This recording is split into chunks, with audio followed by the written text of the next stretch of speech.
12장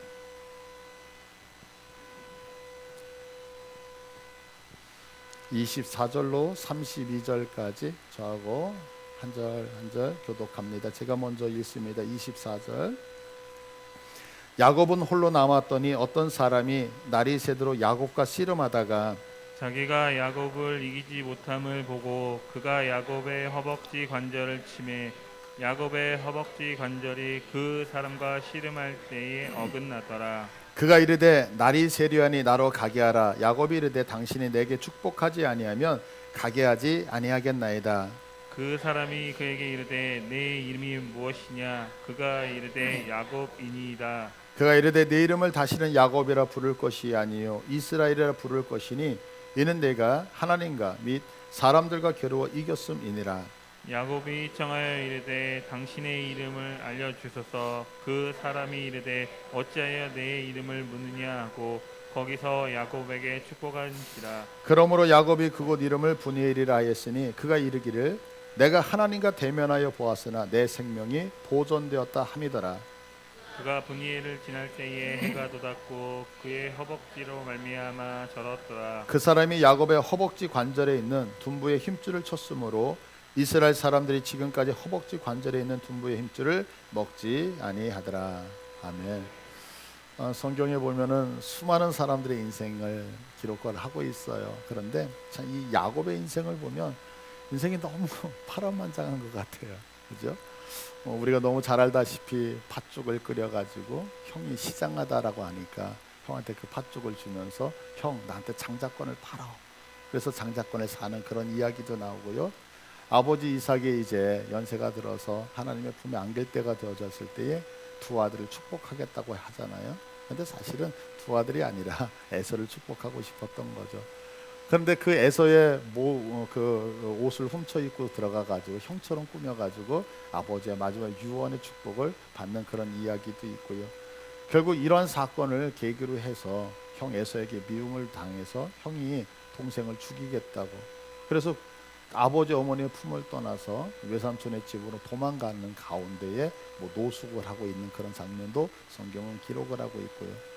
또 외삼촌 집에 잘 도망가서 거기서 열심히 살면 되는데 또 외삼촌한테 이용을 당하잖아요. 그래서 아내를 얻는 그런 사건들 때문에 약 20년 동안 거의 노예와 같은 인생을 산단 말이에요. 그래서 그런 것도 기록을 하기도 하고요. 또 고향 땅으로 돌아올 때에 내 외삼촌이니까 어때요? 외삼촌 나 이제 집에 갈 거야, 나 축복해 주세요. 이게 아니잖아요. 내가 지금까지 가지고 있는 모든 것들을 다 외삼촌한테 빼앗기지 않을까라는 두려움 속에서 야반 도주를 하게 되었죠. 그래서 결국에는 그 외삼촌이 자기를 잡겠다고 형제들을 끌고 와가지고 죽이려고 하는 그런 사건도 성경은 기록을 하고 있고요. 또 그뿐인가요? 집으로 돌아오는 길에 또 야복강가에서 형 에서가 자기를 죽이기 위해서 400여 명의 그 군인들을 끌고 오는 그런 것 때문에, 그래서 우리가 잘 알다시피 오늘 읽었던 본문이 야복강가에서의 그 야곱의 이런 사건이잖아요. 이것뿐만이 아니죠. 이 사건이 끝난 다음에는요, 이제 세겜이라고 하는 곳에 가잖아요. 근데 사랑하는 딸 디나가 그 세겜 아들이 추장의 아들에게 몹쓸 짓을 당하죠. 그러니까 그 오빠들이 그 얘기를 듣고 나서 분노하잖아요. 그래서 어떻게 해요? 너희들 할례 받으라 그래서 그 백성들을 전부 다 쳐 죽이죠. 그러니까 또 연합군이 형성되어져 가지고 야곱을 죽이려고 하는 그런 사건. 또 말년에는 우리가 너무 잘 알다시피 형제들까지 싸움이 일어나잖아요. 그래서 결국에는 사랑하는 아들 요셉이 애국으로 팔려가는 이런 사건. 어찌 보면 성경이 이렇게 참 디테일하게 자세하게 한 사람의 인생을 쭉 설명을 하고 있는데, 야곱의 인생을 보면 정말 넉넉하지 않은 너무너무 고생스러운 그런 인생을 사는 것을 우리는 성경을 통해서 보고 있어요. 그럼 한 가지 우리가 좀 생각할 것은 뭐냐면, 야곱이 이렇게 고통스럽게 사는 이유가 무엇일까라고 하는 거죠. 하나님의 백성이고 하나님의 자녀면 좀 행복해야 되지 않아요? 근데 인생 그 자체가 어떤 그냥 하나의 한편의 드라마잖아요. 왜 이런 인생을 살까?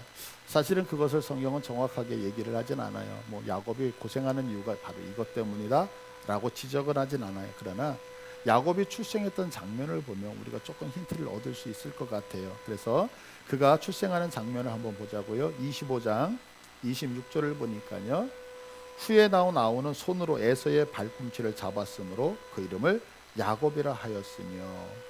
지금 야곱은 그 형 에서하고 그 쌍둥이잖아요, 그죠? 그래서 형 에서가 먼저 나오고 나올 때에 야곱은 형의 발 뒤꿈치를 잡았다 이렇게 얘기를 해요. 여기서 발 뒤꿈치라고 하는 이 단어가 무슨 단어를 쓰고 있냐면 아게부라고 하는 단어를 쓰거든요. 근데 이 아게부라고 하는 단어에서 야코프, 그래서 야곱이라고 하는 단어가 유래가 되어지는 거예요. 근데 이 발 뒤꿈치라는 이 아게부라고 하는 단어가 어디에 성경에 제일 처음에 나오냐면 우리가 너무 잘 알고 있는 원복음이라고 하는 창세기 3장 15절에 제일 처음에 나오거든요. 거기를 한번 보자고요. 거기를 보시면 내가 너로 여자와 원수가 되게 하고 내 후손도 여자의 후손과 원수가 되게 하느니 여자의 후손은 내 머리를 상하게 할 것이요 너는 그의 발꿈치를 상하게 할 것이다. 너의 발꿈치 아게부 이거거든요. 근데 이 사건이 뭐냐면 아담과 하와가 선악과를 따먹었잖아요. 그래서 하나님이 아담과 하와에게 징벌을 하셔요. 그래서 아담에게 이런 징벌, 하와에게 이런 징벌. 그리고 지금 요 읽은 3장 15절은 뱀에게 징벌을 하시는데 어떤 징벌이냐면 너는 여자와 원수가 되게 했다는 거예요. 그래서 여자의 후손은 예수님을 얘기하죠. 여자의 후손은 내 머리를 상하게 할 것이고 너는 사단 너는 그의 발꿈치 예수의 후손들 예수님을 믿는 자들을 상하게 한다. 이런 얘기를 하고 있는 거죠. 이게 무슨 상관이 있느냐면 성경에서는 어떤 단어나 어떤 문장을 가지고서 전체를 의미하는 경우가 많이 있거든요. 예를 들어서 이런 거예요. 우리가 백두에서 한라까지 그러면 한반도 전체라고 하는 것을 딱 알잖아요. 그것처럼 이스라엘 백성들은 단에서 부엘세바 그러면 이스라엘 전체 지도를 딱 머릿속에 떠오르게 된다고요. 이것처럼 이스라엘 백성들에게 있어서 아브라함 그러면 아브라함이라고 하는 한 사람의 이름이지만 그 이름을 듣는 순간에 무엇을 생각하냐면 믿음의 조상 이걸 떠올라요. 그 다음에 아브라함에 나왔던 이삭 그러면 이삭의 성경에 쭉 이으면 이삭은 한 게 없어요. 그냥 순종했던 것밖에 없다는 거 아시죠?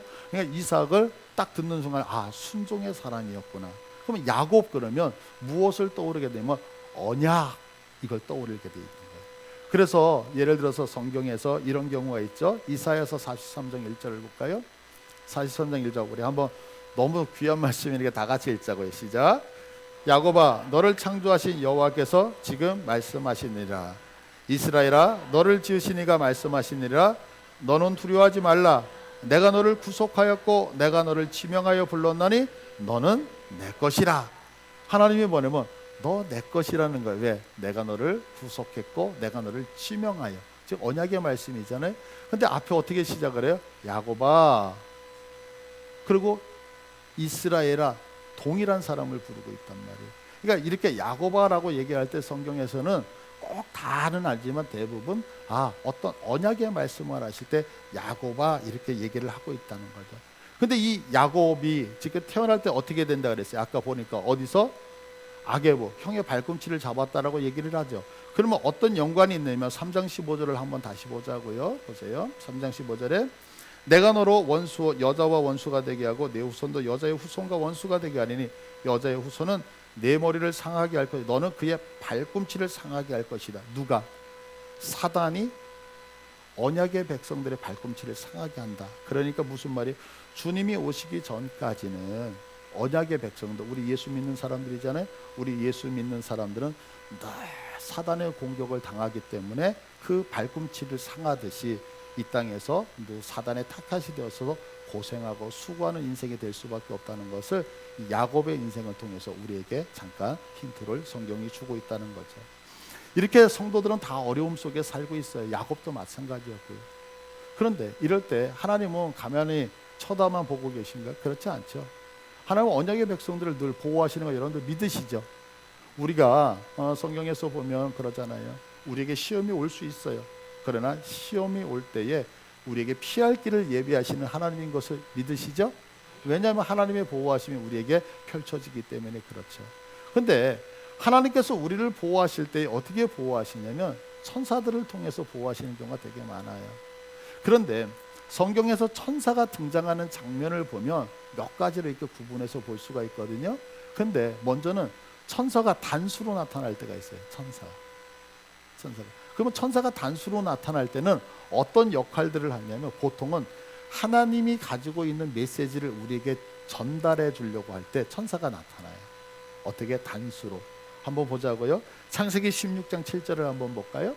16장 7절 보시면 여호와의 사자가, 이게 이제 우리나라 성경에는 천사라는 단어, 여호와의 사자, 이게 번역은 다르지만 히브리어 원문에는 똑같거든요. 천사라는 단어예요. 그런데 천사가 광야의 샘물 곁 곧 술길 샘 곁에서 그를 만나. 이게 무슨 얘기냐면 아브라함이 출산을 하지 못했어요.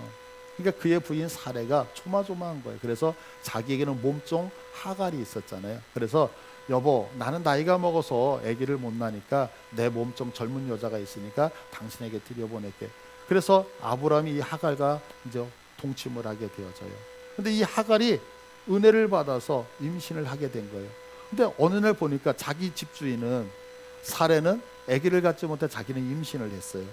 그러니까 자기 집주인 사레를 막 무시를 하는 거예요. 그러니까 아내 입장에서 어때요? 화가 나잖아요. 그래서 막 구박을 했어요. 그 구박이 얼마나 심했는지 하갈이 가출을 한 거예요. 광야로 도망을 갔어요. 도망을 갔을 때에 지금 오늘 성경 천사가 누구에게? 광야의 샘물 곁 그 술길 샘 곁에서 누구를 만나? 지금 하갈이라는 사람을 만나서 하는 얘기가 뭐냐면, 하갈아, 너 집으로 들어가. 그리고 내 주인 사레에게 복종해야 된단다 라고 하는 메시지를 증거해 주는 거예요. 이렇게 천사가 한 명일 때는 하나님의 메시지를 증거하는 쪽으로 사용이 되어져요. 그런데 천사가 복수로 나타나는 경우가 있어요. 복수로. 그럴 때는 어떤 경우냐면 어떤 위급한 상황에서 우리 인간을 구원해 내려고 할 때에 하나님의 어떤 구원자로서 나타나서 등장하는 경우가 있거든요. 한번 성경을 보자고요. 창세기 19장 15절. 동틀 때에 천사가 롯을 재촉하여 이르되 일어나 여기 있는 내 아내와 두 딸을 이끌어내라. 이 성의 죄악 중에 함께 멸망할까 하노라. 지금 하나님께서 죄악이 관영하니까 어때요? 소돔과 고모라를 멸하기로 작정하셨잖아요. 근데 그 성에 누가 있었어요? 롯이라고 하는 사람이 있었거든요. 근데 그 롯에게 얘기하면서 너 여기 빨리 빠져나가야 돼. 그래서 하나님의 그 진노가 막 임박하고 있는데 롯이 조금 게을렀나 봐요. 붕 떴어. 그러니까 롯을 재촉하여 이르되 야, 일어나서 여기 있는 내 아내하고 자녀하고 빨리 떠나. 이렇게 얘기할 때에 동틀 때에 천사가 할 때는 복수예요. 그러니까 이렇게 천사가 나타날 때 복수의 개념으로 우리들을 살리는 경우가 있어요. 그런데 오늘 본문이 시작되어지는 성경 야곱의 이 야복강가가 시작되기 전에 32장의 1절을 한번 보시겠어요? 1절을 보시면 야곱이 길을 가는데 하나님의 사자들이, 천사가 그를 만났어요. 지금 이 본문은 어떻게 시작이 되어지냐면 야곱이라고 하는 사람이 그 지금의 그 아람 시리아까지 도망을 갔어요. 왜? 외삼촌네 집에 있었잖아요. 그리고 20년이 지난 다음에 야밤 도주를 하게 된 거예요. 그러니까 외삼촌이 이 야밤 도주한 자기 조카가 너무 미우니까 잡아다가 혼내주려고 쫓아왔어요. 근데 쫓아오다가 꿈을 꿔요. 하나님께서 너 야곱은 건들면 된다, 안 된다? 안 된다. 그래서 하나님 앞에 외삼촌 라반이 혼이 나는 거예요. 그래서 와가지고 하는 얘기가 뭐냐면 야곱아, 너 왜 야밤 도주했어? 내가 너 축복해주면서 보낼 수 있을 텐데 라고 하면서 이제 화해를 신청을 하죠. 그러면서 내가 한 가지 너한테 아쉬운 게 있어. 그게 뭐냐면 너 왜 우리 집에 있는 드라빔 훔쳐갔어? 우상이에요. 요만한 우상.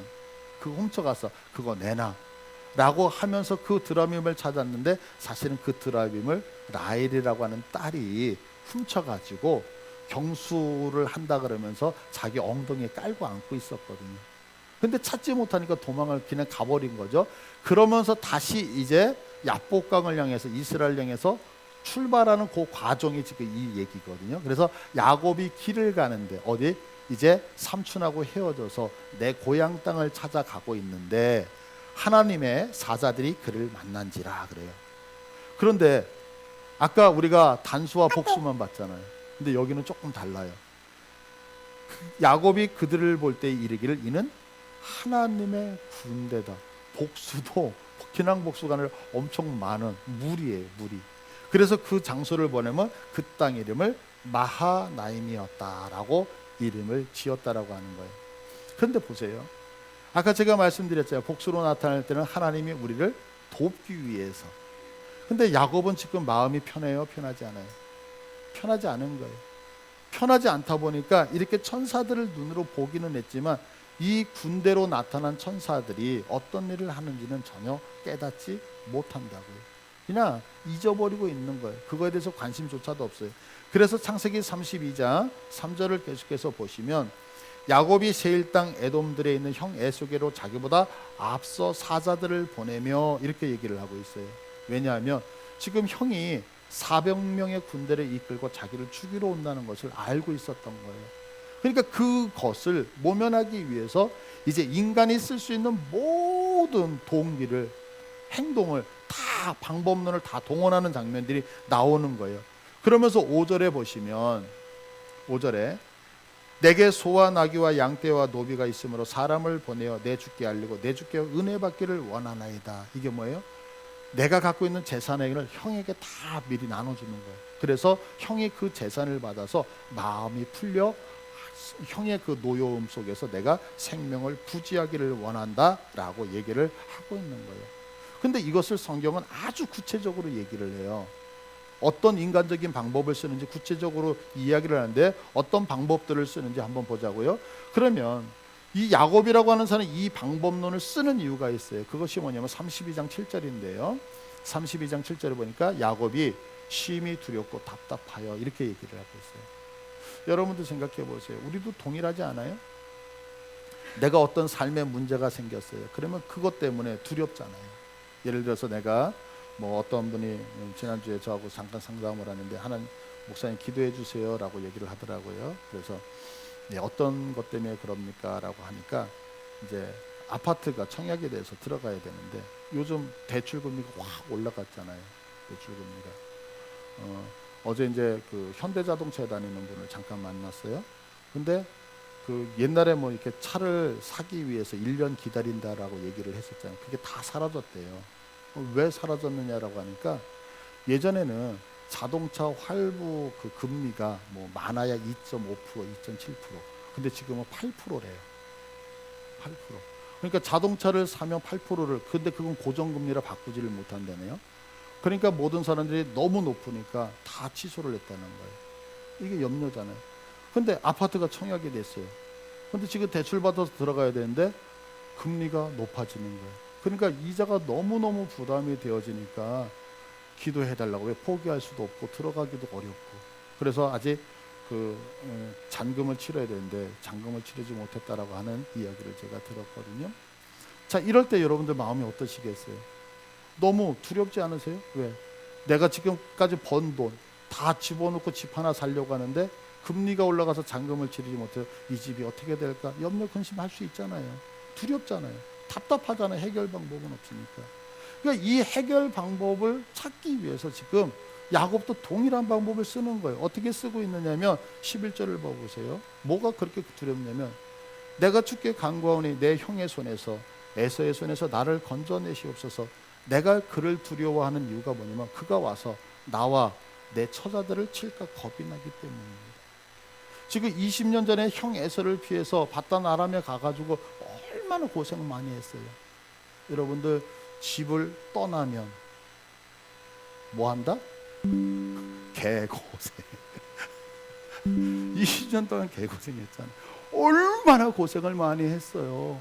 자기 생명 바쳐서 지금 모은 재산, 자기 생명 바쳐서 얻은 자녀들이잖아요. 그런데 형이 나타나서 20년 동안 자기가 쌓아놓은 것을 하루아침에 다 죽여버릴까 두려움. 이거 방법이 없잖아요. 너무너무 무섭지 않겠어요? 그래서 그가 사용하는 방법이 뭐냐면 내가 갖고 있는 걸 좀 손해보더라도 형한테 먼저 나눠줘서 형의 마음을 풀어줘야 되겠다 이렇게 생각을 했던 거예요. 그래서 32장 20절에 보시면 너희는 말하기를 주의 종 야곱이 우리 뒤에 있습니다. 이는 야곱이 말하기를 내가 내 앞에 보내는 예물로 형의 감정을 푼 후에 대면하면 형이 혹시 나를 받아주리라. 그죠? 이게 우리 남성들의 지혜죠. 집에 들어갈 때 잘못한 것 있으면 다야 반대 하나 먼저 이렇게 마음을 풀고 들어가는 똑같은 방법이었던 것 같아요. 그러니까 지금 야곱이 얼마나 답답해요. 그러니까 먼저 가축을 보내고 예물을 보내고 이렇게 때를 보내. 왜? 형의 마음을 녹이게 하고 싶어서. 그런데도 마음이 놓이지 않는 거예요. 그래서 그가 하는 방법이 뭐냐면 21절을 보시면 그 예물은 그의 앞서 보내고 그는 무리 가운데서 밤을 지새다가 밤에 일어나서 두 아내 두 여종 11아들을 인도 야복나를 건널세 이랬어요. 그리고 자기는 건너요, 안 건너요? 안 건너요. 왜? 일단 나중에 내 소중한 사람들을 먼저 보내고 그들에게 해가 없으면 나도 건너가고 해가 있으면 나는 36개 주택량을 쳐야지 라고 하는 인간적인 모든 방법을 다 동원을 했단 말이에요. 그리고 결국에는 우리가 잘 알고 있는 오늘 본문 야복강에서 씨름하는 사건이 나타나고 있는 거예요. 그런데 이 씨름의 특징이 무엇이냐면 오늘 본문으로 와서 24절을 한번 볼게요. 자, 야곱은 홀로 남았더니 어떤 사람이 날이 새도록 야곱과 씨름하다가 어떤 사람이 먼저 야곱에게 씨름을 싸움을 요청했다는 거예요. 그래서 묵상했어요. 왜 멀쩡히 있는 야곱에게 누군가 다가왔을까? 가만히 보니까 이랬을 것 같아요. 지금 야복강가를 건너가지 않고 두려움 속에서 떨고 있는 거예요, 야곱이. 근데 밤에 자기 혼자 있잖아요. 지금 무슨 생각하고 있어요? 머릿속에 온통 형이 나를 죽일 수도 있어. 그런데 밤에 그 밤중에 누군가가 나타나니까 야곱의 입장에서는 아, 형이 나를 죽이려고 자객을 보낸 것이 아닐까 이렇게 생각할 수 있었겠죠. 그러니까 사람이 나타나니까 묻지도 따지지도 않아요. 너 누구냐? 소속이 누구냐? 내 편이냐? 네 편이냐? 이런 얘기도 안 하고 나타나니까 그냥 잡아서 매다 꽂기 시작을 하는 거예요. 그래서 이 특징이 뭐냐면 그 사람이 싸움을 건 거, 그 사람은 다가왔는데 그 사람이 오니까 그냥 씨름이 먼저 이루어졌다라고 하는 특징을 갖고 있다고요. 그러면서 아주 재밌는 얘기가 25절에 그 사람이 먼저 다가와요. 근데 25절에 자기가 야곱을 이기지 못함을 보고 그래요. 야곱을 이기지 못해요. 누가 먼저 다가왔다 그래서 그 사람이 먼저 다가왔잖아요. 근데 그 사람이 하는 결론이 뭐냐면 나 야곱을 이기지 못해. 이게 무슨 얘기예요? 야콜이라고 하는 단어예요. 야콜. 이 야콜이라고 하는 단어가 뭐냐면 야곱이 얼마나 살고 싶어서 몸부림을 쳤냐면 그 기세를 내가 갖고 있는 기세를 꺾을 수 없다라고 하는 단어가 바로 야곱을 이기지 못한다는 얘기예요. 이거하고 똑같은 거예요. 보세요. 이렇게 표현해서 정말 죄송해요. 남자가 힘이 세요? 여자가 힘이 세요? 여자요. 남자가 힘이 세요? 여자가 힘이 세요? 당연히 남자가 힘이 세잖아요. 근데 남자가 여자하고 무력으로 싸운다고 생각을 해보세요. 그러면 백전백승 대부분 남자가 이길 거예요. 그런데 약간 여성은 목숨을 걸고 싸우는 거예요. 내가 갖고 있는 걸 보호하기 위해서, 예를 들어서 내 자녀가 있는데 내 자녀를 누군가가 납치해 가려고 할 때 그 납치범과 싸울 때 어머니들은 모성의 모든 걸 다 동원해 목숨을 걸고 싸우잖아요. 그러면 그 여성, 목숨을 걸고 싸우는 여성과 힘으로 싸우려는 남성이 싸웠을 때에 이 여성의 길을 꺾을 수 있을까요, 없을까요? 힘은 분명히 남자가 세지만 그 여성이 목숨을 걸고 싸우려고 할 때 이것을 이겨낼 기세는 없다고요. 그거하고 동일한 단어가 야콜이라는 단어예요. 분명히 이 지금 씨름을 청한 이 천사가 훨씬 더 힘이 세요. 그런데 지금 야곱은 죽기 살기로 대들고 있는, 그러니까 나는 이걸 놓치면 죽으니까 목숨 걸고 싸우니까 그 기세를 누르지 못했다라고 하는 개념이 뭐냐면 이기지 못했다라고 하는 의도인 거예요. 그러니까 내가 힘이 없어서 졌다의 개념이 아니라 그 기세를 누르지 못했다라고 하는 얘기거든요. 근데 그렇게 되어지니까 이제는 이 천사가 야곱의 환도뼈를 탁 쳐버린 거예요. 환도뼈를 쳤다는 얘기는 우리식으로 힘의 근원을 쳐버렸다는 거예요. 자, 그러니까 어때요? 끝까지 발버둥 치면서 움켜쥐고 있었던 이 야곱이 자기의 힘의 근원, 환도뼈가 탁 부러지고 나니까 힘이 쫙 빠져버려요. 그러니까 갑자기 야곱의 태도가 바뀌어버렸어요. 어때요? 이제는 내 힘으로 할 수 있는 게 있어요, 없어요? 아무것도 없어요. 그래서 그가 이제 할 수 있는 것은 단 한 가지밖에 없는 거예요. 나 좀 살려주세요. 그것을 성경은 도와달라고 표현을 하는데요. 자, 어떻게 표현을 하는지 보자고요. 32장 26절을 볼게요. 그가 이르되 날이 새려니 나로 가게 하라. 야곱이 이르되 당신이 내게 축복하지 아니하면 가게 하지 않겠습니다. 나를 축복하지 아니하며. 내가 환도뼈가 부러져서 무너졌어요. 근데 이 사람이 가려고 하니까 나를 축복하지 않으면 가지 마십시오라고 얘기해요. 여기서 이 축복이라는 단어가 성경에 딱 2번 쓰여져요. 하나는 여기서 쓰여져요. 그리고 하나는 어디서 쓰여지냐면 출애굽기 12장 32절이에요. 자, 읽어볼까요? 시작. 너희가 말한 대로 너희 양과 너희 소도 몰아가고 나를 위하여 축복하라 하며. 이게 누가 했을 것 같으세요? 바로. 모세가 애굽에 들어갔죠. 바로에게 하나님이 명령하셔서 내 백성을 내놓으래. 웃기고 있네. 못 내나? 너 그러면 혼날 텐데. 첫 번째 재앙, 두 번째 재앙, 세 번째 재앙이 계속해서 가잖아요. 근데 바로가 버티는 거예요. 버티다가 나중에는 어떻게 해요? 10번째 재앙이 다 끝나고 나니까 바로가 버틸 수 있어요, 없어요?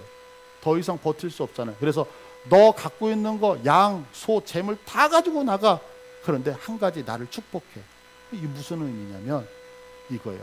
둘이 열심히 싸웠는데 완전히 패배를 했어요. 내게 남아있는 건 하나도 없잖아요. 그때에 이 사람이 할 수 있는 건 하나죠. 미안해, 나 목숨만 살려줘. 내가 너한테 다 줄게. 나 목숨만 살려줘. 이 목숨만 살려줘라고 하는 단어가 나를 축복해달라는 거예요. 그러니까 아까 야곱은 어때요? 천사와 싸우면서 씨름하면서 열심히 부여잡고서 뭔가 할 거라고 생각했는데 그 기세를 이기지 못하는 이 천사가 그의 환도뼈를 딱 치고 나니까 자기께 다 무너져 버렸어요. 그러고 나니까 그 천사에게 내가 잘못했어. 내 목숨만 한번 살려줘. 바로가 버티는 거죠. 나는 제국의 왕이야. 내가 너희들 노예를 풀어줄 것 같아? 하나, 두 개 다 쳐나려 가면서 자기가 갖고 있는 거 다 잃어버린 거예요. 그러니까 모세에게 하는 얘기가 뭐냐면 모세야, 미안해. 내가 잘못해. 내 목숨만 제발 살려줘. 나를 축복해줘. 이 단어거든요. 모든 걸 다 내려놓는 사태가 되어졌죠. 자, 그러면 나를 축복해줘. 나를 한 번만 살려줘. 그러면 대답이 어떻게 나와야 돼요? 그래, 내가 너 살려줄게. 축복해달라면 그래, 내가 너 축복할게. 너 잃어버렸던 거 다시 다 받아라. 자, 내가 너한테 뺏어온 거 내가 다 줄게. 너 옛다 먹고 부자 되라. 이렇게 축복을 해줘야 되잖아요. 근데 그 축복의 내용이 약간 이상해요. 28절이에요. 자, 축복의 내용이 뭐냐면 28절. 그가 이르되 내 이름을 다시는 야곱이라 부를 것이 아니요 이스라엘이라 부를 것이다. 이는 내가 하나님과 및 사람들과 겨루어 이겼음이니라. 그래서 야곱의 이름을 이스라엘로 바꿔주는 거예요. 그러면 한번 생각해 보잔 말이에요. 여러분, 아니 나 좀 살려줘. 그러면 내가 살려줄게. 뭐 이렇게 가야 되는데 살려줘. 네 이름은 야비한 자 야곱이 아니라 이제는 너는 하나님과 겨룬 자 이스라엘이다. 이게 도대체 뭔 소리 내는 거예요? 근데 보세요. 이게 너무너무 중요한 거예요. 우리 다 같이 한번 이거 32장 28절 읽을게요. 시작. 그가 이르되 내 이름을 다시는 야곱이라 부를 것이 아니요 이스라엘이라 부를 것이니 이는 내가 하나님과 및 사람들과 겨루어 이겼음이니라. 아멘. 자, 보세요. 그러면 죄 많은 인생이 거룩하신 하나님을 보면 어떨까요? 기쁠까요? 두려울까요? 성경은 그렇게 얘기하지 않아요. 성경은 죄 많은 인생이 하나님을 봤을 때 어떻게 표현을 하고 있느냐면, 자, 이사야서 6장 1절을 한번 볼게요. 그때에 내가 말하되 화로다 나여 망하게 되었도다. 나는 입술이 부정한 사람이요 나는 입술이 부정한 백성 중에 거주하면서 만군의 여호와이신 왕을 배웠음이로다 하였더라. 뭐라고 얘기를 해요? 우리는 하나님을 보면 할렐루야, 나 있잖아, 하나님 만나서 기뻐할 것 같죠. 근데 성경은 그 하나님을 만나는 순간에 고백이 한 가지예요. 화로다 나는 망하였도다. 왜요? 그 거룩하신 하나님을 만나는 순간 내가 얼마나 부족한지를 깨닫는 거예요. 그 하나님을 만나는 순간 나는 이 땅에서 살아남을 수 있는 존재가 아니라는 내 본질을 깨닫기 시작을 해요. 그래서 성경은 하나님을 보는 순간에 어때요? 나는 이제 그 하나님을 통하여서 죽을 수밖에 없구나. 그래서 모두가 다 두려움 속으로 들어가요. 이때 제단의 수풀을 갖다가 하나님께서 이사야에게 입술에 네 죄를 사여넣어라 라고 하면서 죄를 깨끗하게 해주시죠. 무슨 얘기예요? 죄 많은 인간은 하나님을 만나면 죽는 거예요. 뭐 한다고요? 죄 많은 인간은 하나님을 만나면 행복한 게 아니라 죽는 거예요. 자, 그런데 야곱은요, 하나님께서 나를 축복해, 나 좀 살려줘 그랬더니 뭐라 그랬어요? 야곱이 아니라 이스라엘이다. 하나님과 겨루어 이겼도다. 이게 무슨 얘기예요? 사람은 하나님을 만나면 다 죽을 수밖에 없는 연약한 자야, 죄 많은 자야. 근데 너, 네 인생을 봐. 너 하나님을 만났잖아. 하나님과 싸웠는데 하나님과 겨루어서 이겨서 생명이 보존된 자가 바로 너란다. 누구? 언약의 백성 우리라고 얘기하는 거예요. 그러면 우리가 살아갈 수 있는 이유가 무엇입니까? 죄가 있었던 나는 죽을 수밖에 없지만 하나님을 보고도 산다는 얘기는 나는 거룩한 백성이 되어졌고 내가 그 하나님을 만나 하나님과 겨루어서 이겼다는 것은 이제는 내가 하나님의 은총을 받는 자가 되어졌다는 것을 이렇게 축복을 하고 있단 말이에요. 그래서 성경은 우리들에게 이렇게 얘기를 하죠. 계속해서 보세요. 28절. 자, 오늘 보면 28절 보면 그가 이르되 내 이름을 다시는 야곱이라 부를 것이 아니요 이스라엘이라 부를 것이니 너는 축복을 받은 자야. 이제 하나님을 만나서도 죽지 않는 자야. 이제 하나님을 만나서도 인생이 변화된 자야. 그러니 네가 하나님과 및 사람과 겨루 이기었습니다. 그래서 30절에 야곱이 고백을 한다고 뭐라 그래요? 그러므로 야곱이 그곳 이름을 브니엘이라 하였으니 그가 얘기를 내가 하나님과 대면하여 보였으나 내 생명이 뭐했다? 보존되어졌더라 그래요. 그리고 야곱의 인생은 점점 언약의 백성으로 바뀌어 나가는 것을 우리는 성경을 통해서 확인을 하고 있다는 거죠. 하나님을 보면 죄 많은 인간은 다 죽을 수밖에 없는데 지금 야곱은 하나님을 보고도 살았어요. 이 말은 무슨 얘기냐면 내가 하나님을 대면하고도 살 수 있는 자라면 더 이상 무엇을 걱정하느냐. 하나님을 뵙고도 살아남을 수 있는 자라면 이제 무엇을 네가 못할 수 있겠느냐. 너는 무엇을 하든지 승리할 수밖에 없다는 것을 하나님이 이렇게 말씀을 하고 있다는 거죠. 무수한 고통만을 당했던 야곱이었어요. 그러나 이제 야곱은요 야복강에서 하나님과의 씨름을 통해서 이제 무엇을 하든지 승리할 수 있는 자임을 증명을 받았다라고 하는 거예요. 너 믿으십니까? 어떻게 야곱이 이렇게 변할 수 있었을까요? 한 가지였어요. 내가 가지고 있는 거 전부 다 내려놨을 때. 그게 자익이 아니라 타에 의해서 내려놨지만 그럼에도 내가 가지고 있는 모든 것을 다 내려놨을 때에 하나님의 은혜가 임했다는 거죠. 그러면 우리는 이 본문을 통해서 야곱의 이 과정을 통해서 야곱이 걸어왔던 그런 파란만장한 인생 우리 거치지 않고도 야곱에게 주셨던 그 승리를 내 것으로 만들 수 있지 않겠어요? 왜냐하면 하나님께서 방법을 제시해 주시니까요. 그죠? 그러면 어떻게 내게 이런 축복의 사인이 오느냐. 우리의 인생에서 이런 장면이 나타나면 하나님이 나를 저주하시는 것이 아니라 나를 축복하기 위해서 그런 환경으로 끌고 간다는 사실 믿으셨으면 좋겠어요. 언제 축복이 오느냐. 첫 번째는 보세요. 24절 다시 한번 볼게요. 야곱은 홀로 남았다니. 내가 인생을 살아가면서 내가 의지했던 거, 내가 바라봤던 거, 나와 함께하는 것들이 다 끊어지기 시작하고 내가 홀로 남기 시작하잖아요. 그러면 그때는 저주의 시간이 아니에요. 그때는요 하나님의 무한한 은혜가 베풀어지는 시간인 걸 믿으시길 바래요. 제가 목회자로 살아가면서 언제 가장 은혜로운 시간, 은혜로운 말씀들이 제게 역사가 되어지냐면 제가 바쁘게 사역을 할 때가 아니에요. 목회자도 가끔 가다 보면 외로울 때가 있고 힘들 때가 있잖아요. 사역을 하다 보면 나도 못하게 지쳐요.